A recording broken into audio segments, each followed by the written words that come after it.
দর্শক সময়ের আলাপে স্বাগত জানাচ্ছি আমি কামরুল হাসান সবুজ। আজ আমরা কথা বলবো ছোট ছোট প্রযুক্তির ব্যবহার কিভাবে কৃষি, শিল্প এবং সেবা খাতকে পাল্টে দিতে পারে সেই বিষয়ে। আর এই নিয়ে কথা বলার জন্য আমাদের সঙ্গে যুক্ত হয়েছেন ঢাকা বিশ্ববিদ্যালয়ের কম্পিউটার সায়েন্স অ্যান্ড ইঞ্জিনিয়ারিং বিভাগের অধ্যাপক ডক্টর মোসাদ্দেক হোসেন কামাল তুষার। স্যার, সময়ের আলাপে আপনাকে স্বাগত জানাচ্ছি। আপনাকেও ধন্যবাদ আমাকে এখানে আমন্ত্রণ জানানোর জন্য। আর যারা দর্শক যারা দেখছেন তাদের সবাইকে আমাদের এই অনুষ্ঠানে স্বাগত জানাচ্ছি। খুব প্রথমেই আপনার ব্যক্তির জীবন সম্পর্কে জানতে চাই। আপনার কিভাবে আসলে এই প্রযুক্তিতে চলে আসা, প্রযুক্তি খাতে চলে আসা এবং কিভাবে কর্মজীবন শুরু করা? এখন কেন, আমরা যতটুকু জানি আপনি বিদেশে ছিলেন, কেন দেশে এলেন? কি করছেন?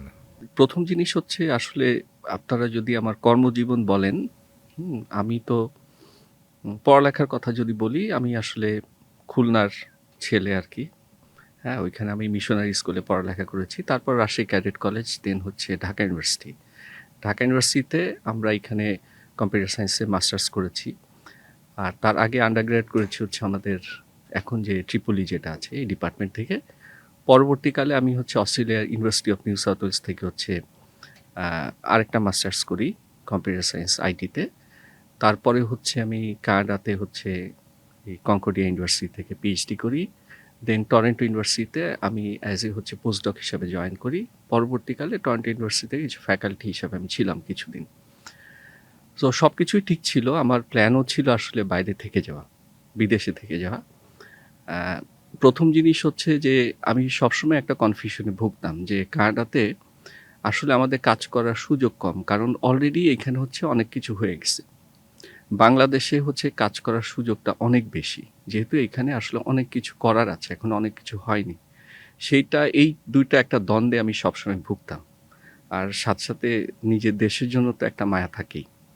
যাই হোক, আমার ফ্যামিলির প্রবলেমের কারণে এবং এই সমস্ত চিন্তার কারণে আলটিমেটলি হচ্ছে আমি ঢাকা ইউনিভার্সিটিতে আবার ফিরে আসি এবং এখানে কম্পিউটার সায়েন্সের প্রফেসর হিসাবে আমি কাজ করছি। এখন আইসিসিএল ডিরেক্টর হিসাবে আছি। কত বছর আগে ফিরে এলেন? আমি 22-এ ফিরে আসছি আর কি। এবং এই যে দ্বন্দ্ব, দেশের জন্য কিছু করার আছে এবং অনেক কিছু করার সুযোগ আছে, সেখান থেকে আসলে এই অল্প সময় গেছে, খুব কম সময় গেছে, সেই কম সময়ের ভিতরে আসলে কিছু কি করতে পেরেছেন বা করছেন? আমি আসলে চেষ্টা করছি করার, অনেক কিছুই করার চেষ্টা করি। কোনোটাতে আমরা সাকসেসফুল হই, কোনোটাতে হয়তো আরও সময় লেগে যায় আর কি। সো প্রথমত আমি এসে যে কাজটা করেছি, আমি আসলে বাংলাদেশের বুয়েট থেকে শুরু করে রাজশাহী ইঞ্জিনিয়ারিং ইউনিভার্সিটি থেকে শুরু করে প্রাইভেট ইউনিভার্সিটিগুলো, এগুলোতে আমি বিভিন্ন সময় গিয়েছি। যে আমি ফ্যাকাল্টিদের, আমাদের বিশ্ববিদ্যালয়ে যে ফ্যাকাল্টি আছেন, সিএসসি শুধু না, আর অন্যান্য ডিপার্টমেন্ট যারা, সো এই ফ্যাকাল্টিগুলোতে একটা জিনিস আমি বোঝানোর চেষ্টা করেছি, সেটা হচ্ছে যে আমরা যদি বাংলাদেশে একটা প্রোডাক্ট তৈরি করি আমাদের ইঞ্জিনিয়ারিং নলেজ দিয়ে, ইনোভেশন দিয়ে, তাহলে এই প্রোডাক্টের রেসপেক্টার নতুন ইন্ডাস্ট্রি তৈরি হতে পারে, যে ইন্ডাস্ট্রিটা আসলে আমাদের অনেকগুলো ফ্যামিলিকে সার্ভ করতে পারে, আমাদের অর্থনীতিতে কন্ট্রিবিউট করতে পারে। আমরা যেমন ধরেন যে আরেকটা জিনিস আমি বোঝানোর চেষ্টা করেছি শিক্ষকদেরকে, ফ্যাকাল্টি মেম্বার এবং স্টুডেন্টদেরকে, বিশেষ করে ফ্যাকাল্টি মেম্বারদের সঙ্গে আমার প্রচুর মিটিং হয়েছে অনেকগুলো। সো সেটা হচ্ছে আমরা যে রিসার্চগুলো করি, কারেন্টলি যে পাবলিকেশন করি, হ্যাঁ, আমি আর নিজেরও আইট্রিপলির অনেক পাবলিকেশন আছে। এই পাবলিকেশন যে করি, এই পাবলিকেশনগুলো আসলে ভ্যালুটা কী? খুবই ইম্পর্টেন্ট বিষয় এটা, যে আমরা রিসার্চটা আসলে কেন করি? আমাদের এই রিসার্চের আউটকাম, আমরা যে পরিমাণ রিসার্চ পেপার বের করি, বাংলাদেশ আসলে এখনই সোনার বাংলাদেশ হয়ে যাওয়ার কথা ছিল, কিন্তু সেটা হয়নি। এটার সবচেয়ে বড় কারণ হচ্ছে আমার দেশের যে প্রয়োজন, আমার দেশে যে প্রবলেমগুলো আছে, সেগুলো নিয়ে আমরা রিসার্চ করি না এবং আমরা প্রোডাক্ট তৈরি করি না। রিসার্চ করেই আমরা কাজটা শেষ করে দিই, আমাদের নামদাম হয়। বিশ্ববিদ্যালয়ে আমরা হয়তো অ্যাসিস্ট্যান্ট প্রফেসর থেকে অ্যাসোসিয়েট প্রফেসর, দেন হচ্ছে প্রফেসর হই, কিন্তু আলটিমেটলি দেশের কোনো লাভ হয় না। এটা শুধুমাত্র কাগজেই থেকে যায়, বড় বড় কথা, বড় বড় সায়েন্টিফিক নলেজ কাগজেই থেকে যায়, যেটা সত্যিকারে বলতে হচ্ছে বাংলাদেশের ইকোনমিতে খুব সামান্যই কন্ট্রিবিউট করে, অথবা বলা যায় কোনো কন্ট্রিবিউশন করে না আর কি এই জিনিসগুলো। যেমন দেখেন, আজকে আপনার এআই এবং মেশিন লার্নিং নিয়ে মানুষজন ক্রেজি, প্রচুর রিসার্চ করছে। একটা জিনিস কি কখনো আমরা ভেবেছি যে মেশিনটা যদি না থাকে তাহলে এআই মেশিন লার্নিং আমাদের কাছে কোন মূল্য থাকবে কি? সুতরাং আমার কথা হচ্ছে যে we should start from the scratch, নিচ থেকে শুরু করে আমাদের দেশে আসলে নতুন নতুন ইকুইপমেন্ট তৈরি করতে হবে। তারপর হচ্ছে সেটার জন্য সফটওয়্যার তৈরি করতে হবে, এআই সিস্টেম তৈরি করতে হবে, যাতে আমাদের দেশের প্রোডাক্ট এটা এবং এই দেশে সেই অনুসারে একটা ইন্ডাস্ট্রি তৈরি হতে হবে, ঠিক আছে? এটাই আসলে আমি চিন্তা করেছি যে বাংলাদেশের মানুষের যদি ইকোনমিতে আমরা ডেভেলপ করতে চাই, আমাদের এখানে কম রিসোর্স আছে, অনেক রিসোর্স নাই। কানাডা, তারপর হচ্ছে অস্ট্রেলিয়া, এইসব জায়গাতে যেমন রিসোর্স আছে আমাদের নাই কিন্তু। সো আমাদের করা দরকার কি, আমাদের যেটা আছে ম্যান পাওয়ার আছে, 30% তরুণ সমাজ। এই সমাজে, এই তরুণ সমাজকে কিন্তু আমি কাজে লাগিয়ে নতুন নতুন ইনোভেশন করতে পারি এবং নতুন নতুন ইন্ডাস্ট্রি হতে পারে। সুতরাং আমাদের রিসার্চগুলো আমার মতে হওয়া উচিত আমাদের দেশের উন্নয়নের জন্য, অর্থনৈতিক ডেভেলপমেন্টের জন্য নতুন নতুন ইকুইপমেন্ট, প্রোডাক্ট, যেহেতু আমি আইটি সেক্টরে আছি, ইঞ্জিনিয়ারিং ইকুইপমেন্ট, প্রোডাক্ট, সেই জিনিসগুলো তৈরি করা। তাহলেই শুধুমাত্র আসলে বাংলাদেশ মাথা তুলে দাঁড়াতে পারবে। আমি আর কোনো ওয়ে দেখি না। এই যে নতুন নতুন যে ছোট পরিসরে নতুন নতুনভাবে উদ্যোগ বাস্তবায়ন এবং ছোট ছোট কলকারখানা গড়ে ওঠা বা শিল্পায়নের যাত্রা শুরু হওয়া, সেই জায়গার থেকে যেমন সম্ভাবনার কথা বলছেন, একই সাথে যে বড় শিল্প প্রতিষ্ঠানগুলো রয়েছে, যেমন আমরা যদি এখন পর্যন্ত আমাদের যে রপ্তানি আইটিকে আছে বা দেশের অর্থনীতির বড় একটা অংশ জুড়ে আছে আরএমজি খাত, সেই আরএমজি খাতের আসলে সাস্টেনেবল কিংবা হচ্ছে প্রোডাক্টিভিটি বাড়ানোর জন্য আপনারা কি কোনো কিছু করছেন? আমি আসলে একটা আরএমজি ইন্ডাস্ট্রির সাথে কাজ করি। হ্যাঁ, তারা আমাদেরকে পে করে, আমাদের স্টুডেন্টরা হচ্ছে আমার সাথে কাজ করে।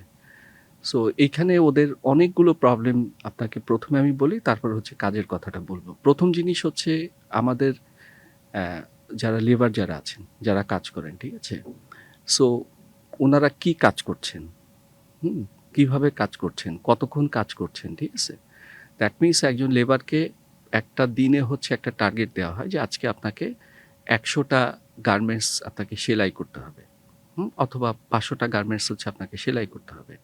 টার্গেট দেওয়ার পর দেন হচ্ছে লেবার এই কাজ করা শুরু করেন এবং দিনের শেষে হয়তো উনি এই 100টা করতে পারেন অথবা করতে পারেন না, ঠিক আছে? এই ধরনের বেশ কিছু হচ্ছে অ্যানোমালি কিন্তু গার্মেন্টসে থেকে যায় এবং এগুলো যদি আসলে ফ্লোর সুপারভাইজার যারা থাকেন বা যারা ম্যানেজমেন্টে থাকেন, ওনারা যদি রিয়েল টাইমে যদি এই মনিটরিংটা করতে পারতেন, তাহলে হয়তো লেবারকে বলতে পারতেন যে তুমি আর একটু ফাস্টার যাও অথবা স্লোয়ার যাও, তার পেসটাকে বলতে পারতেন, অবজার্ভ করতে পারতেন, তাহলে জিনিসগুলো, কাজগুলো কিন্তু আগেই হয়ে যেত, দিনের শেষে না পেয়ে আর কি।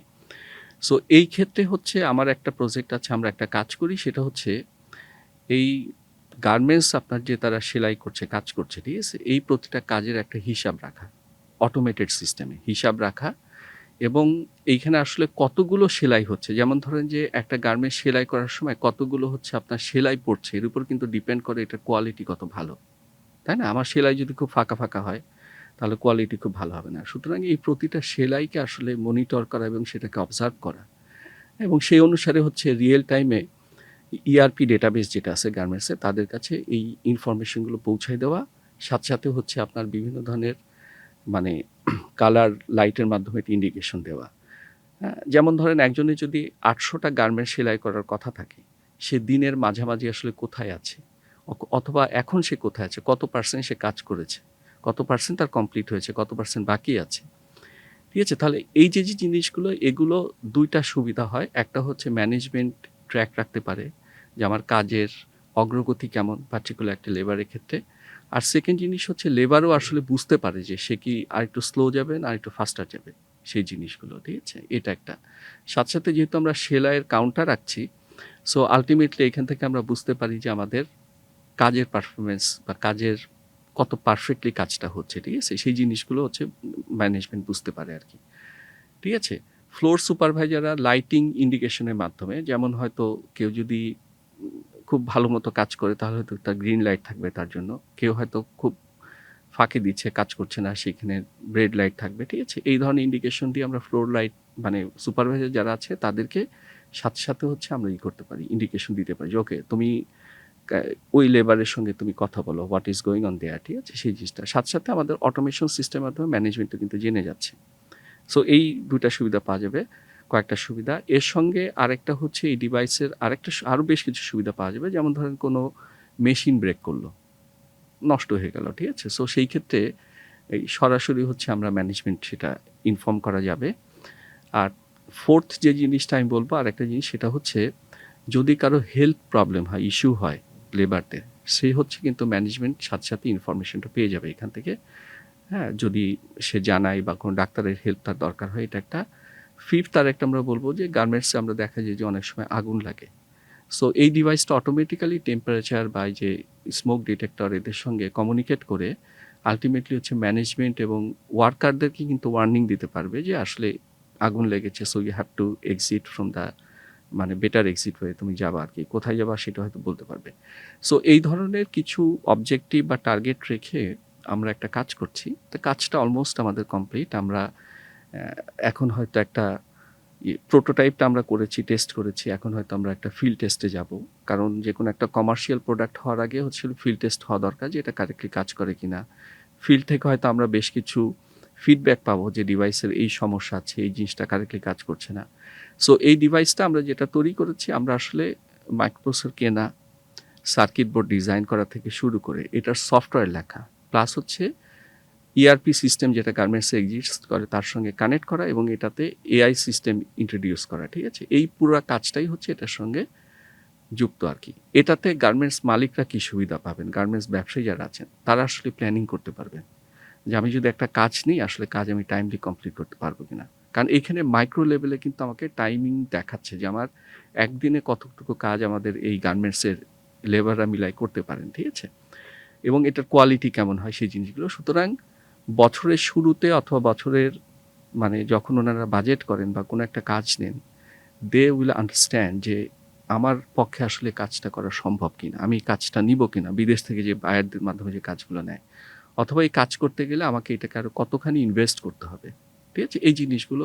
আর যেহেতু স্বাস্থ্য এবং হচ্ছে আপনার ফায়ার সিস্টেমটাও এর সঙ্গে রিলেটেড আছে, সুতরাং গার্মেন্টসের মানে যারা লেবার আছে তাদের জন্য এটা খুব হেল্পফুল হবে যদি তাদের মানে শারীরিক কোনো সমস্যা হয়, অথবা ধরেন যে তাদের যদি কোনো ধরনের মানে হঠাৎ করে যে আগুন লেগে যায়, সেই সব ক্ষেত্রে যে তাদের হেল্পফুল হবে। সবচেয়ে বড় জিনিস হচ্ছে লেবার এবং যারা ম্যানেজমেন্টে আছেন তারা আসলে রিয়েল টাইমে ইনফরমেশন পাবেন যে তাদের কাজের অবস্থা কী।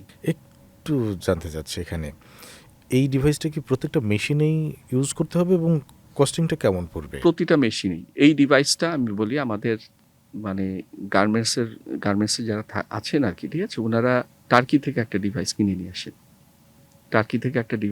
আসেন।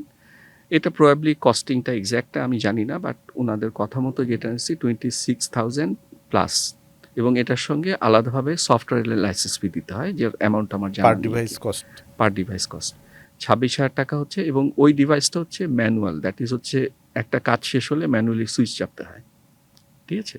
আমরা যে ডিভাইসটা তৈরি করছি এখানে ম্যানুয়াল কোনো পদ্ধতি নেই, অটোমেটিক্যালি হচ্ছে সে ডিটেক্ট করে নেবে। প্রতিটা সেলাই, প্রতিটা গার্মেন্টসের কাজ শেষ হয়, এগুলো সে অটোমেটিক্যালি হচ্ছে ডিটেক্ট করে নিবে। এবং এখানে হচ্ছে আমরা মোটামুটি মডার্ন এলসিডি ডিসপ্লে থেকে শুরু করে টাচ স্ক্রিন এই জিনিসগুলো থাকছে, যাতে যে কোনো সময় অপারেটরের কোনো ধরনের সাহায্য যদি দরকার হয় ওইখানে বাটন চিপে সেই করতে পারে, সাথে সাথে সে তো দেখতেই পাচ্ছে যে তার কাজের অবস্থা কি, এই জিনিসগুলো আর কি। সো এই হিসাবে যদি আমরা চিন্তা করি, আমরা আসলে এখনও দামটা নিয়ে চিন্তা করিনি, তো অবশ্যই 26,000 না, তার হাফ অথবা হাফ থেকে কিছু বেশি। এবং এখানে মোর ফিচার, ওটা তো ছিল বাটন প্রেস করে, এটা অটোমেটিক, প্লাস হচ্ছে আপনার আমরা 5 ইঞ্চের এলসিডি স্ক্রিন, হ্যাঁ, আরও সুন্দর জিনিস। আপনি আমার অফিসে আসলে ইনশাল্লাহ একদিন দেখাবো আর কি, বা কাজটা কমপ্লিট হলে আশা করি তখন আমরা এটা বলতে পারবো ভালো মতো। আমরা পুরো অফিসেও দেখবো, ল্যাবেও দেখবো, এবং হচ্ছে সেটা কারখানায় বাস্তবায়ন হচ্ছে সেটাও দেখতে চাই। এক্স্যাক্টলি। এখন পর্যন্ত পাইলটিং করার ব্যাপারে কোনো আগ্রহ পেয়েছেন কারখানা? হ্যাঁ, আমি আসলে সরাসরি একটা গার্মেন্টস ইন্ডাস্ট্রির সাথে কাজ করি আর কি, আরএমজির সাথে। সো মানে প্রবলেমটা ওনারাই প্রথমে আমার কাছে নিয়ে আসেন এবং সেই সুবাদে আসলে যেহেতু আমাদের এক্সপার্টাইজ আছে, যে আমাদের ধরেন মাইক্রো কন্ট্রোলার, তারপর হচ্ছে মাইক্রোপ্রসেসর, এদের কমিউনিকেশন, সফটওয়্যার প্রোগ্রামিং, ঠিক আছে, এগুলোর যেহেতু আমাদের এক্সপার্টাইজ আছে, সুতরাং এটা আমাদের জন্য খুব ডিফিকাল্ট ছিল না। সেই হিসাবে তাদের সঙ্গে আমরা একটা চুক্তি করি এবং সেইভাবে কাজে আগাচ্ছি। যেমন এইখানে আসলে অনেক বড় বড় কোম্পানি ইনভেস্ট করতে চেয়েছে আমাদের এইখানে এই জায়গাটায়, কিন্তু আমরা আসলে কারোর সঙ্গে রাজি হইনি, কারণ আমাদের তো একজনের সঙ্গে প্রমিস করা আছে, বিকজ অফ দ্যাট। হ্যাঁ, সো আদারওয়াইজ হচ্ছে এটার জন্য প্রচুর ইনভেস্টমেন্ট দরকার, বাট আমাদের যা দরকার মিনিমাম যতটুকু দরকার। যেমন ধরেন এই ক্ষেত্রে একটা ইন্টারেস্টিং কথা আপনাকে বলি, আমার ছাত্রী যারা আছে, হ্যাঁ, ওদেরকে আমি কাজটার সময় বলেছিলাম যে দেখো তুমি টিউশনি করো কয়েক ঘন্টা। বললো স্যার ঠিক আছে, সব কিছু মিলাই হয়তো দিনে 2-3 ঘন্টা আমার নষ্ট হয়। আমি যদি দেখো উইকলি, তার মানে হচ্ছে 2 ঘন্টা করে যদি ধরি তোমার 14 ঘন্টা নষ্ট হয়। So can you sell this টিউশনি টু মি? তো বললো যে আমি বললাম যে তুই টিউশনিতে কত টাকা পাও? যে এত টাকা। আমি বললাম ঠিক আছে, তোমার টিউশনিটা আমি কিনে নিলাম, তোমাকে আমি টাকা দিচ্ছি, তুমি এখানে বসে কাজ করবা। সো এভাবে আসলে দেখা যায় যে আমাদের স্টুডেন্টরা, হ্যাঁ, খুব সুন্দরভাবে কাজ করে। তারা টিউশনির পরিবর্তে যদি এই সুযোগগুলো পায় তাহলে অবশ্যই খুব ভালো কাজ করে। আমরা যেহেতু তাদেরকে পার্ট টাইম নিই, সুতরাং তাদেরকে সেইভাবে একটা অ্যামাউন্ট দেওয়া হয় যাতে তারা খুব ভালো মতো চলতে পারে। যেমন আমি আমার স্টুডেন্টকে 15,000 20,000 টাকা হচ্ছে দিতাম, ওরা পার্ট টাইম কাজ করে, খুব ফ্রিলি কাজ করে। ওদের স্টুডেন্টদের দিয়ে কাজ করার কিছু সমস্যাও আছে যেগুলো আমাদেরকে সবসময় ফেস করতে হয়।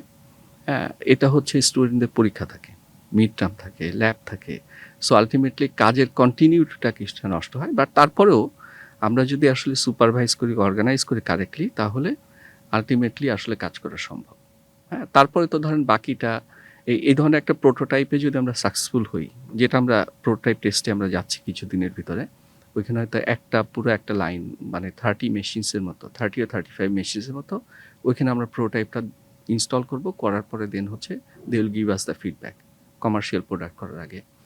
সো ধরেন এই ধরনের একটা প্রোডাক্ট যখন আমরা করে ফেললাম, ঠিক আছে, আলটিমেটলি হচ্ছে আপনি চিন্তা করে দেখেন বাংলাদেশে কত গার্মেন্টস আছে, কত মেশিন আছে। So it can B A start up. এটা খুব সুন্দর একটা স্টার্ট আপ হওয়ার মতো সুযোগ আছে। আচ্ছা, এটা হচ্ছে আপনাকে একটা কাজ বললাম আরএমজি সিস্টেমের। আরও কয়েকটা কাজের কথা আপনাকে বলি। যেমন ধরেন আমাদের গার্মেন্টসের একটা বড় সমস্যা যেটা, সেটা হচ্ছে বিদেশ থেকে যে সুতাগুলো নিয়ে আসে, সুতাগুলো হারায় যায়, চুরি হয়ে যায়। সুতাগুলো কিন্তু চুরি হয়ে যায়, মানে এই বুবিন ধরেই সুতাগুলো হচ্ছে বাইরে বিক্রি করে দিয়ে এত খারাপ কোয়ালিটির সুতা নিয়ে আসে। হ্যাঁ, কিছু কিছু জায়গায়, সব জায়গায় না, সবাই যে এরকম সেটা না, বাট এটা হয়, ওনারা আমাকে বলেছেন। সুতরাং এই যে সুতাটা চিটাং পোর্টে নামার পর থেকে অথবা যেভাবে আসুক না কেন, গার্মেন্টসে এন্ট্রি করার পর থেকেই শুরু করে এই প্রতিটা স্টেপ যাতে এটাকে আইডেন্টিফাই করা যায় যে কারেক্ট জিনিসটা আছে, হ্যাঁ, সেটার জন্য ধরেন আপনার একটা অটোমেশন সিস্টেম করা যায়। যেমন it is very simple thing, যদি আমাদের গার্মেন্টসে আমরা একটা সিস্টেম রাখি যে সুতাটাকে ডিটেক্ট করার জন্য, ঠিক আছে, বিভিন্ন ধরনের বই আছে, সো সেগুলোকে আমরা ইমপ্লিমেন্ট করতে পারি। সো আমার একটা সুতা তার স্টোর থেকে শুরু করে মেশিন পর্যন্ত আসা পর্যন্ত অল দ্য টাইম এটা একটা সার্ভিলেন্সের ভিতর থাকবে। আমার ক্যামেরা দরকার নেই, বাট অন্য সিস্টেম দিয়ে আমরা এটাকে করতে পারি, অনেক ধরনের সিস্টেম আছে। থার্ড যে জিনিসটা, সেটা হচ্ছে গার্মেন্টসে, এটা শুধু গার্মেন্টসের প্রবলেম না, এটা সারা দেশেরই আমাদের ইন্ডাস্ট্রিগুলোর প্রবলেম, যে আমাদের 2030 ভিতরে, হ্যাঁ, আমাদের এই যে জিএসটি এমিশন যেটা, এটা 50% নামাই নেওয়ার কথা। মানে এই যে কার্বন মনোক্সাইড, কার্বন ডাইঅক্সাইড অথবা ধরেন অ্যামোনিয়া গ্যাস, যেগুলো বার্ন করার জন্য ইন্ডাস্ট্রিগুলো আমাদের এনভায়রনমেন্টে কন্টিনিউয়াসলি হচ্ছে দিয়ে যাচ্ছে, এটার পরিমাণ যে আছে এটা 50% হচ্ছে করবে। বাংলাদেশ গভর্নমেন্ট আসলে ইউএনের সঙ্গে সেই ধরনের তাদের মানে মোটামুটি একটা চুক্তি আর কি। হ্যাঁ, সো আমাদের যে এনভায়রনমেন্টের যে আছে সেটা সিগনেচার করছে সেই হিসাবে। তা আমাদের দেশে সবচেয়ে বড় সমস্যা হচ্ছে এই যে চিমনি দিয়ে আপনার যে গ্যাসগুলো, যে গ্যাসগুলো বের হচ্ছে, এটাকে ডিটেক্ট করার কোনো উপায় নেই।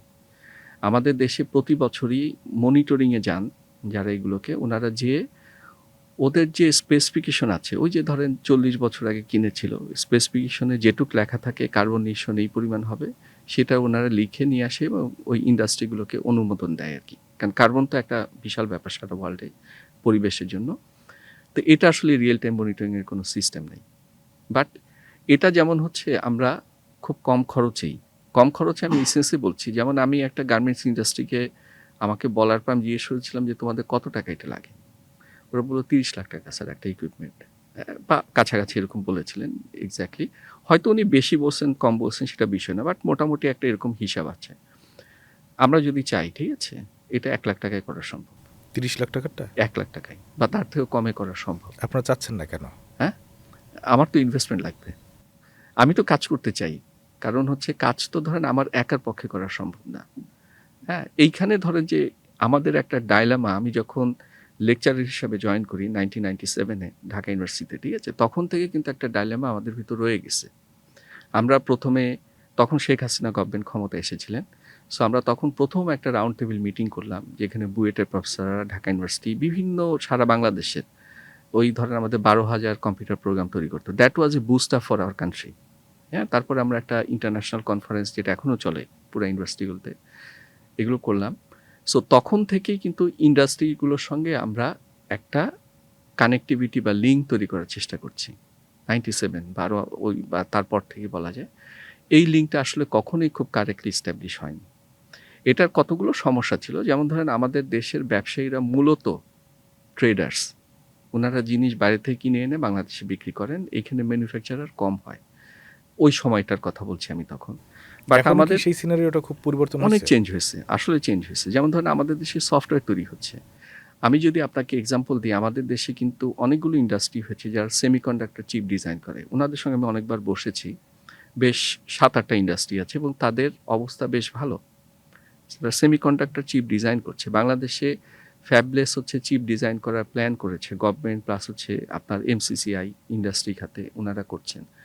তারপর ধরেন এই যে আপনাকে আমি যেসব ইকুইপমেন্টের কথা বললাম, এই যে আইওটি ইকুইপমেন্ট আমরা এগুলোকে নর্মালি বলি, এগুলো জন্য আমাদের দেশে কিন্তু ইন্ডাস্ট্রি তৈরি হয়েছে।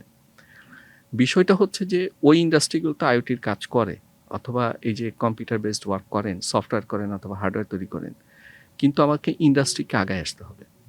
হ্যাঁ, যেমন আমি আপনাকে খুব সিম্পল এক্সাম্পল দিই।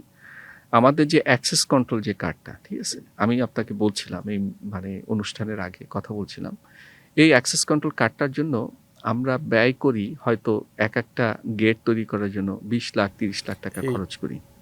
হ্যাঁ, কি ধরনের গেট? কোথায় কোথায় এই যে ব্যবহার হয়? ট্রান্সটাইল, আপনি মেট্রো রেলে আপনি যখন এন্ট্রি করেন, যে ট্রান্সটাইলটা আছে আপনার কার্ডটাকে মানে করে টাচ করে যে ঢুকেন আর কি, ঠিক আছে, ওই গেটের কথা আমি বলছি। সো এটা আমাদের বিশ্ববিদ্যালয়গুলোতে, গভর্নমেন্ট বিল্ডিংগুলোতে, মানে যত বিল্ডিং আছে অফিসে, সব বিল্ডিংগুলোতে আসলে আলটিমেটলি এই সিস্টেম আমাদের লাগবে to control crime, terrorist attack হয়তো, বা আনঅথরাইজড অ্যাক্সেস, সেগুলো কি করার জন্য, ঠিক আছে। তো এই একটা হচ্ছে 30 লাখ টাকা করে নেয়। এই খুব বর্তমানে সুন্দর স্টেনলেস স্টিলের খুব সুন্দর জিনিস করা। আমি খোঁজ নিয়ে দেখেছি যে আমাদের বাংলাদেশে আসলে এটাকে বানানো সম্ভব। এই চায়না থেকে পুরা জিনিসটা বানায় নিয়ে আসে, ইম্পোর্ট করে নিয়ে আসে, it takes lot of money. আমাদের দেশে এই পুরা জিনিসটা এবং এই কোয়ালিটি মেনটেন করেই আসলে সম্ভব। এবং আমি আসলে কাজ করছি আমার ঢাকা বিশ্ববিদ্যালয়ের জন্য। আমাদের ঢাকা বিশ্ববিদ্যালয়ের ছাত্রদের একটা দাবি আছে, তারা বিশেষ করে মেয়েদের হলগুলোতে তারা অ্যাক্সেস কন্ট্রোল চায়। আমরা এখনো দিতে পারিনি আর কি সেই জিনিসটা, বাট আমরা উই আর ট্রাইং। একটা হইতে পারে যে আমরা অনেক পয়সা খরচ করে এটা করে দিলাম, আর একটা হতে পারে আমরা বানিয়ে দিলাম। তা আমরা বানিয়ে দেওয়ার অবস্থাটা আমি এখন আছি। তা আমি আমার যে স্টাফ আছে ওনাদেরকে বলছি যে ওকে, তোমরা যেহেতু আমাকে প্রমিস করছিলে এই ধরনের ট্রান্সটাইল আমাকে বানাই দিবা, মানে সো এটা বানাই দাও এখন। সো তারা স্যাম্পল নিয়ে আসলে আমরা দেখবো কেমন খরচ পড়ে, so we can implement this things. কেমন পড়তে পারে? আমি এক্স্যাক্টলি জানি না, তবে ওরা আমাকে বলছে 2 লাখ টাকা। 30 লাখ টাকাটা 2 লাখ 2 টাকা। লাখ টাকা, ঠিক আছে। কোয়ালিটি? কোয়ালিটি আমাকে বলছে স্যার কোয়ালিটি ওর থেকে কম খারাপ হবে না, ওর থেকে একবার এক্স্যাক্টলি ওরকম কোয়ালিটি হবে। হ্যাঁ, তবে আমাদের দেশে আমি ধরেন ওরা তো হয়তো অনেক কিছু বাড়ায় বলে, আমি ধরে নিই যে কাছাকাছি কোয়ালিটি হবে আর কি। তা আমার যদি কাছাকাছি কোয়ালিটি হয়, ঠিক আছে, নিজস্ব যেমন ধরেন product। এই অ্যাক্সেস কার্ডের কন্ট্রোলার যেটা, সেটা আমার নিজে ডিজাইন করা আছে। হ্যাঁ, যেটা আমরা ধরেন 3-4 লাখ টাকা দিয়ে কিনি, মেবি আমাদের হয়তো 10,000 বা 15,000 টাকা দিয়ে আমরা এটা করে ফেলতে পারবো, ঠিক আছে। স্যার এইখানেই একটু কথা বলতে চাচ্ছি। আপনি বললেন যে আমাদের দেশের ম্যাক্সিমাম আসলে ট্রেডার্স তারা কিনে নিয়ে এসে বিক্রি করতে চায়, মানে তারা লাভ করতে চায়। তো আপনার এই প্রোডাক্টগুলো, আপনাদের ডিজাইন করা এই প্রোডাক্টগুলো উৎপাদন করে বিক্রি করলে কি তাদের লাভ হবে না? অবশ্যই। তাহলে তারা শুধু কেন শুধু এইখানে লাভ আসছে না না, কেন? আমাদের যে হ্যাসেলটা, যেমন ধরেন যে এই যে আমাদের মাঝখানে একটা করোনার পরিস্থিতি গেল, তারপর আমাদের এই 24-এর কি বলবো, এই যে আপনার 5ই অগাস্টের আগে আমাদের ইকোনমিক কন্ডিশন যেটা ছিল, কেউ কিন্তু ইম্পোর্ট করতে পারছিল না, সব আটকায় গেছিল, এভরিথিং, যত এলসি সব আটকায় গেছে, ঠিক আছে। তো এই যে ধরেন এই পরিস্থিতি তৈরি হতো না যদি আমাদের কিছু প্রোডাক্ট, অ্যাটলিস্ট এই প্রোডাক্টগুলোর ক্ষেত্রে তো তৈরি হতো না, তাই না। এটা একটা। তারপর হচ্ছে আমাদের দেশে যদি একটা প্রোডাক্ট আমরা তৈরি করি, এখানে কিন্তু এই যে আপনারা যে বলেন যে মানে ঢাকা বিশ্ববিদ্যালয়, বুয়েট বা আরও যেসব ইউনিভার্সিটিগুলো আছে পাবলিক প্রাইভেট, এই শিক্ষকরা কিছুই করছে না দেশের জন্য। আমার কাছে এটা ঠিক, এটা আমি বলি না ইনকারেক্ট, পুরাপুরি ইনকারেক্ট কিন্তু না, দিস ইজ রাইট আর কি। অথবা সাবস্টেন্সিয়াল সেইভাবে করতে পারছে না। ওই করার জায়গাটা তো তৈরি হবে যখন এটা হবে। এই যে ধরেন যে আমি একটা জিনিস তৈরি করলাম, এটা যদি আমার আসলে একটা কমার্শিয়াল, কারণ এটা তো আসলে ইন্ডাস্ট্রি প্রোডাক্ট হইলে আরও অনেকগুলো আপনার প্যারামিটার হচ্ছে আমাকে করতে হবে, ঠিক আছে। এটা যদি একটা ইন্ডাস্ট্রি প্রোডাক্ট হয়, ওই ইন্ডাস্ট্রিটা যখন এই জিনিসগুলো সেল করবে বাংলাদেশে বা বিদেশে সেল করবে, তখন কি হবে যে আমরা এখানে নতুন নতুন ফিচার অ্যাড করব। আর নতুন নতুন ফিচার অ্যাড করো, এবং এটা তো করতে থাকতেই হবে, থাকতেই হবে। চলমান থাকতে সুতরাং হবে। এইখানেই কিন্তু বিশ্ববিদ্যালয়, যেমন আমি আপনাকে আরেকটা খুব ইন্টারেস্টিং কথা বলি, টরন্টো ইউনিভার্সিটিতে যখন আমরা কাজ করি তখন একটা কোম্পানি আসলো, ওরা সারা নর্থ আমেরিকাতে হচ্ছে আপনার ওই ইলেকট্রিক ভেহিকেলের চার্জার স্টেশনটা বানায় সারা নর্থ আমেরিকায়। তো ওনারা আসলেন, ওনারা আমাকে বললেন যে আমরা এটার সফটওয়্যার সিকিউরিটি, ক্লাউড সিস্টেম, এরকম অনেক কিছু আমরা করতে চাই, ক্যান ইউ হেল্প, আমাদেরকে বললো। বলার পরে দেন হচ্ছে আমরা বললাম যে ওকে, উইল হেল্প ইউ। সো উনি আমাদেরকে কি করলেন যে $4 মিলিয়ন মতো হচ্ছে ওনারা ঠিক করলেন যে এটা উনি এখানে ইনভেস্ট করবেন। পরবর্তীকালে এত করেনি, এটা অ্যামাউন্টটা কম হয়েছে। সো $4 মিলিয়ন উনি ইনভেস্ট করবেন এবং এটা 5 বছর time. So we have a very nice opportunity. এখানে আমার অনেকগুলো পিএইচডি আসবে, মাস্টার্স স্টুডেন্ট আসবে, ইভেন আন্ডার গ্রাজুয়েট স্টুডেন্টদেরকে আমরা স্কলারশিপ দিতে পারবো, স্টাইপেন্ড দিতে পারবো, ঠিক আছে। পিএইচডি স্টুডেন্ট বাইরে থেকে ভালো ভালো স্টুডেন্টদেরকে নিয়ে এসে কাজ করাতে পারবো, ঠিক আছে। তো আমি একটা সময় ওদের জিএমকে আমি জিজ্ঞেস করলাম, হ্যাঁ, যে আপনারা কেন এখানে ইনভেস্ট করবেন, why not you are actually building your own industry, আপনার প্রেমিসে কেন করছেন না। উনি আমাকে একটা হিসাব দিলেন যে দেখো, আমার এই কাজটা করতে গেলে 40 জনের মতো মানুষ লাগবে, তার স্যালারি সবাইকে অ্যাটলিস্ট $1 লাখ করে আমাকে ইয়ারলি দিতে হবে। তার মানে হচ্ছে 4 মিলিয়ন কিন্তু আমার 1 বছরেই চলে গেল। ইনফ্রাস্ট্রাকচার, তাদের হেলথ বেনিফিট, সোশ্যাল বেনিফিট, এরকম অনেক কিছু মিলায় আমরা হিসাব করে দেখেছি এখানে আসলে 20-30 লাখ টাকা বা আরও 20-30 মিলিয়ন ডলারের নিচে আমাদের এখানে লাগবে না আর কি। আমি হবে তোমাকে না। হবে না, এটা ছাড়া হবে না। আমি তোমাকে কিন্তু কত টাকা দিচ্ছি, মাত্র 4 মিলিয়ন 5 বছরের জন্য। সো তোমার এখান থেকে যেটা আসবে, 2টা বেনিফিট আমরা পাবো। ইন্ডাস্ট্রিতে যারা কাজ করেন তাদের একটা মাইন্ডসেট থাকে, তারা কিন্তু ডাইভার্স চিন্তা করতে পারেন না, ঠিক আছে। ইউনিভার্সিটিতে যারা থাকে তাদের আবার তো এই ধরনের কোনো বাধা ধরা কোনো কিছু নাই।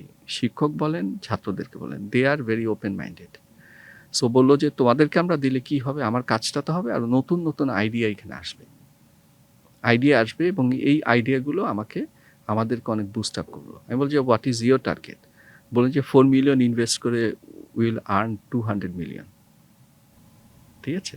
এটা তার মানে এই আপনার কথাটা 200 মিলিয়ন বলার দেওয়ার মতো অ্যাবিলিটি আপনাদের আছে, রিটার্ন দেওয়ার মতো অ্যাবিলিটি আপনাদের আছে, তাহলে আমার দেশের ইনভেস্টররা এটা কেন নিচ্ছে না? নিচ্ছে না। এটার প্রথমত হচ্ছে যে দুই পক্ষকে তো আগাইতে হবে। যেমন আমি নর্মালি যেটা করি, ইন্ডাস্ট্রিগুলোর সঙ্গে আমি কমিউনিকেট করি, সবসময় করি তা সম্ভব না। যেমন এখন ওনারা আমার সঙ্গে কমিউনিকেট করেন, আমি এখন আর কমিউনিকেট করি না। প্রচুর মানে ডিমান্ড ইন্ডাস্ট্রি আছে। আসে, হ্যাঁ, ওনারা আসেন, যোগাযোগ করেন, ঠিক আছে। তাই ইন্ডাস্ট্রিগুলো আর একাডেমিদের সমস্যাটা হচ্ছে যে আমাদের আসলে মোটিভেশনের প্রবলেম আছে একটা, আমার কাছে মনে হয়। যে কারণে আমি বললাম যে আমি অনেকগুলো ইউনিভার্সিটি ভিজিট করেছি, যেমন রাজশাহী ইঞ্জিনিয়ারিং ইউনিভার্সিটি আমার খুব ভালো লাগছে, ভিসি সব ফ্যাকাল্টিকে ডেকে নিয়ে আসছে। উই অ্যাকচুয়ালি সেখানে আমরা স্পিচ দিয়েছি, দেখিয়েছি ওনাদেরকে। আমার সঙ্গে কানাডার একজন খুব ভদ্রলোক ছিলেন, উনি বুয়েট থেকে পাশ করা এবং উনি এই লাইনে বহু বছরের 41 ইয়ার্স ধরে ইন্ডাস্ট্রিতে কাজ করেন, হ্যাঁ। সো ওনাকে সহ আমরা গেছিলাম। এরকম অনেকগুলো আমরা আসলে এই মোটিভেশনে কাজটা করাতে চাচ্ছি। আমরা শিক্ষকদেরকে, ফ্যাকাল্টিদেরকে বুঝাইতে চাই যে আমাদের পাক ভারত উপমহাদেশে, ঠিক আছে, তোমরা ইউনিভার্সিটিকে মনে করো মানুষকে শেখানোর কথা। নর্থ আমেরিকাতে ইন্ডাস্ট্রিকে মনে করে this the industry for innovation. নতুন নতুন আইডিয়া, নতুন নতুন ইনোভেশন আসবে এবং তার রেসপেক্ট ইন্ডাস্ট্রি তৈরি হবে। এবং রিয়েলি যেহেতু আমি ধরেন কানাডাতে ছিলাম, আমি দেখেছি ইন্ডাস্ট্রিগুলো সেরকমই। তো এই জায়গাটায় হচ্ছে আমাদের ইন্ডাস্ট্রি এবং হচ্ছে একাডেমিদের ভিতরে একটা বড় ধরনের গ্যাপ আছে। আমি একাডেমিদের বুঝাইতে চাই, কারণ আমি তো একাডেমিক। সো ওনাদেরকে যদি আমি পুশ করে নিয়ে যেতে পারি ইন্ডাস্ট্রির কাছে, দ্যাট উড বি নাইস। আর ইন্ডাস্ট্রি তো আমি বললাম যে আমাদের যে ম্যাক্সিমাম ট্রেডার্স, বাট এখন সিনারিও অনেক চেঞ্জ হয়েছে। অনেক বাংলাদেশে কিন্তু সিনারিও, একটা সময় আপনি জানেন যে আমাদের গার্মেন্টস ব্যবসায়ীরা হয়তো বাইরের সঙ্গে কথা বলতে পারতো না। শ্রীলঙ্কা বা বিভিন্ন দেশ থেকে কিন্তু মানুষ নিয়ে আসতো, স্টিল আছে তারা এখনও। বাট এখন কিন্তু আমাদের এখানে অনেক স্মার্ট পিপল তৈরি হয়েছে যারা কিন্তু খুব ভালো বিজনেস করতে পারে বাইরের সঙ্গে। এই জন্য গার্মেন্টস বলেন, ব্যবসা বলেন, অনেক কিন্তু ডেভেলপ করেছে, হ্যাঁ। বাংলাদেশের দেখলাম আমি এখন ইকোনমিতে আমরা বেশ ভালো, খারাপ না, অনেক বেটার অবস্থায় আছি। অ্যাটলিস্ট হচ্ছে জুলাইয়ের আগের থেকে বেটার অবস্থায় আছি। আচ্ছা, সুতরাং আমাদের এখানে আর ইন্ডাস্ট্রিয়ালিস্ট যারা, ঠিক আছে, ওনারা যেহেতু ট্রেডার, যারা তৈরি করছেন, তারা যে একবারে আসে না, কিছু কিছু তো আসেন, আগায় আসেন, যখন বিপদে পড়েন আসেন আমাদের কাছে। সেই হিসাবে ধরেন এই যে আরএমজির উনি এসেছেন, আমাদের একটা ফিশারিজ কোম্পানি আমাদের কাছে এসেছে, ওদের প্রায় 33টার মতো দিঘি আছে, এক একটা দিঘি হয়তো 30 একর 20 একর এরকম বিশাল সাইজের। সো ওদের প্রতি বছরই দেখা যায় যে হঠাৎ করে সকালবেলা দেখছে কোটি কোটি টাকার মাছ মরে গেছে, তাই না? এটা আছে। যেমন আরেকটা ইন্ডাস্ট্রি আমার ওই কাছে এসেছে, কারণটা কি বলছিল এটার আর মেইন আপনাদের সলিউশনটা কি? কারণটা হচ্ছে মাছগুলো, মাছের যে সমস্যা, ওদের প্রায় 28টা প্যারামিটার আছে। আমি জাস্ট 2-1টা প্যারামিটারের কথা বলি, তাহলে আপনারা বুঝতে পারবেন। সেটা হচ্ছে যেমন আসলে আমাদের মাছ যে শ্বাস প্রশ্বাস নেয়, এটার জন্য তার অক্সিজেন দরকার হয়, যেটা হচ্ছে পানিতে যে অক্সিজেনটা ডিজলভ থাকে। এখন যদি কখনো পানি হিটেড হয়ে যায় অথবা অক্সিজেন যদি কমে যায় পানিতে, তখন দেখবেন যে মাছগুলো কি হয়, পানির উপরে কিন্তু ভেসে ওঠে অক্সিজেন নেওয়ার জন্য, এবং তার থেকে যদি কমে যায় তখন হয় কি মাছগুলো মরে যায়, যেহেতু দেয়ার ইজ নো অক্সিজেন, অথবা অক্সিজেনের পরিমাণ এতই কম মানে পানিতে, যাতে মাছগুলো মরে যাচ্ছে। তো এটা হয়, তার মানে হচ্ছে আমাদের পানিতে আমাকে মানে ডিও বলি এটাকে আমরা, ডিজলভ অক্সিজেন কি পরিমাণ আছে সেটা আসলে আমাদের কন্টিনিউয়াস মনিটর করা দরকার, যদি আমরা কোটি কোটি টাকার লসের সম্মুখীন না হতে চাই আর কি। ঠিক আছে, এটা ছাড়াও আপনার আমরা যে খাবারগুলো দিই মাছের জন্য, এ হচ্ছে আপনার অ্যামোনিয়াম নাইট্রেট তৈরি করে, যেটা মাছের জন্য ক্ষতিকর, তার বৃদ্ধি এবং তার বেঁচে থাকার জন্য ক্ষতিকর। এটা একটা। তারপর ধরেন যে এটা ছাড়া আমরা যে খাবারগুলো মাটিতে নিচে জমা হয়ে আসলে একটা গাদের মতো একটা অবস্থা তৈরি করে, যেটা পানি ঘোলা থাকে, যেটা আমরা যেমন ধরেন যে এই ধুলাবালি এলার জায়গা পছন্দ করি না, মাছও কিন্তু পছন্দ করে না। সুতরাং ওদের গ্রোথ, তারপর যেমন ধরেন যে ওনারা যে কাজগুলো করেন, যেহেতু অক্সিজেন নাই, সাথে সাথে ওনারা কী করেন, লিকুইড অক্সিজেন ঢেলে দেন পানির ভিতরে, যাতে খুব তাড়াতাড়ি মাছগুলো অক্সিজেন পায়। প্রবলেমটা হচ্ছে যে কী পরিমাণে ওনাদের ঢালতে হবে, কতটুকু দিতে হবে, কখন দিতে হবে, এইটা কিন্তু আসলে ম্যানুয়ালি কৃষকদের, যারা ফার্মার যারা আছেন ওদের পক্ষে সম্ভব না। এই পুরা জিনিসটাকে যদি অটোমেট করা যায়, তাই না? কারণ আমরা তো জানি যে একটা মাছের বৃদ্ধির জন্য এই পরিমাণ তার অক্সিজেন থাকা দরকার, এই পরিমাণ খাদ্য দেওয়া দরকার, এগুলো তো ধরেন আমাদের নিয়ন্ত্রণ করা বহুদিন সম্ভব। ধরে কাজ করে কিন্তু আমাদের কৃষকরা জানেন, যারা ফার্মার যারা আছেন, মাছ চাষি যারা আছেন, ওনারা জানেন। সো আলটিমেটলি এগুলোকে কিন্তু আমরা অটোমেট করতে পারি। তো এখানে অটোমেটের জন্য আমাদের লাগবেটা কি, আমরা ডেটাগুলোকে হচ্ছে সামহাউ ডেটাবেসে নিয়ে আসবো, ওই যে প্যারামিটারগুলো বললাম, দেন এখানে আমরা এআই মেশিন লার্নিং দিয়ে we can build a very nice system. আর এই ডেটাগুলো আনার জন্য আমার দরকার কি, আমার দরকার হচ্ছে ওই ধরনের ইকুইপমেন্ট, যে ইকুইপমেন্টগুলো বাংলাদেশেই আমরা বানাইতে পারি, তৈরি করতে পারি আর কি। সুতরাং দেখেন, এইটুক কাজ করলে কিন্তু এখানে বিশাল একটা ইন্ডাস্ট্রি হয়ে যাবে। কারণ বাংলাদেশে এই আপনার কিশোরগঞ্জ, ময়মনসিংহ, তারপর ওইদিকে সহ ইভেন ঢাকার কালিয়াকৈর করে এখানে প্রচুর হচ্ছে মৎস্য চাষিরা আছে, খুলনা, চিটাং, এরকম অনেক জায়গায় আছে। আমরা সেটা যেভাবে বলি, ব্লু ইকোনমি বলি বা ওয়াটার ইকোনমি যেভাবে বলি আর কি, জলজ অর্থনীতি যেভাবে বলি আর কি, এটা তো একটা বড় ব্যাপার এবং চাহিদাটা ক্রমবর্ধমান।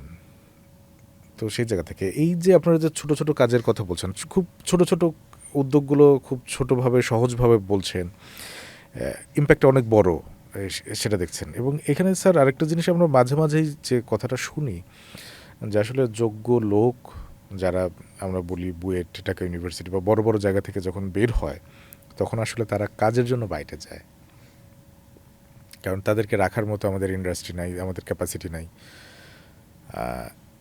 আপনি যেভাবে ফিরে এসেছেন এবং করছেন, এই ধারাটা যদি অব্যাহত থাকে, তাহলে কি মনে হয় যে আসলে বাইরে যাওয়া দরকার হবে?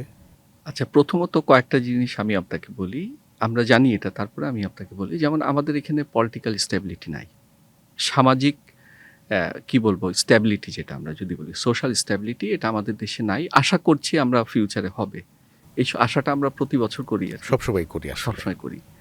এটা একটা বড় জিনিস, এটা একটা। তারপর হচ্ছে আমাদের দেশে আসলে নতুন নতুন ইন্ডাস্ট্রি হয় না।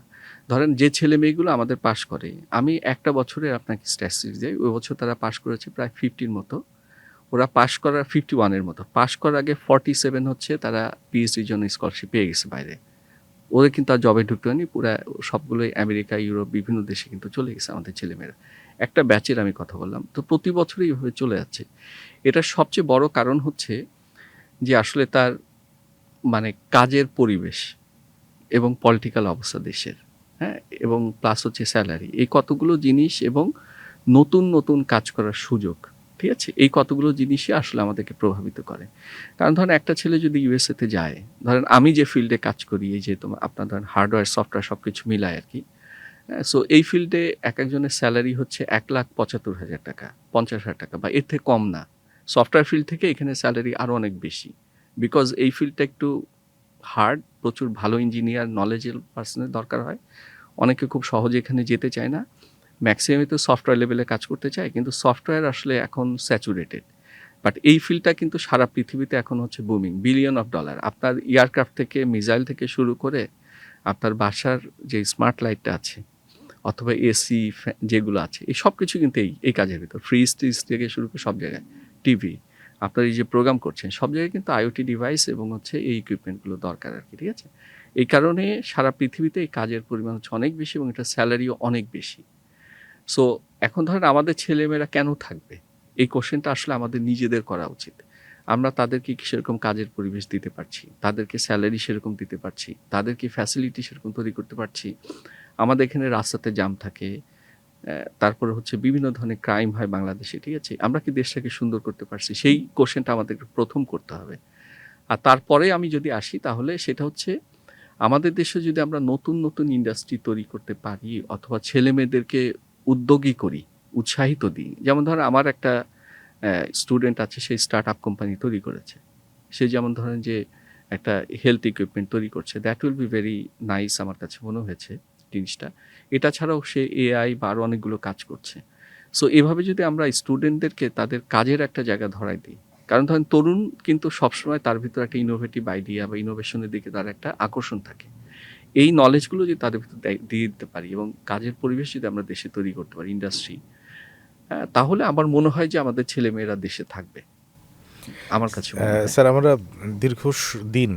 দীর্ঘদিন আমরা যখন কোথাও কথা বলতে যাই, সেমিনারে যাই, তখন এই ব্যবসায়ী কিংবা উদ্যোক্তা যেভাবেই বলি আর কি, যে ফরম্যাটেই বলি, ওনারা একটা কথা বলেন যে আমাদের শিক্ষা ব্যবস্থাটা শিল্পোপযোগী না।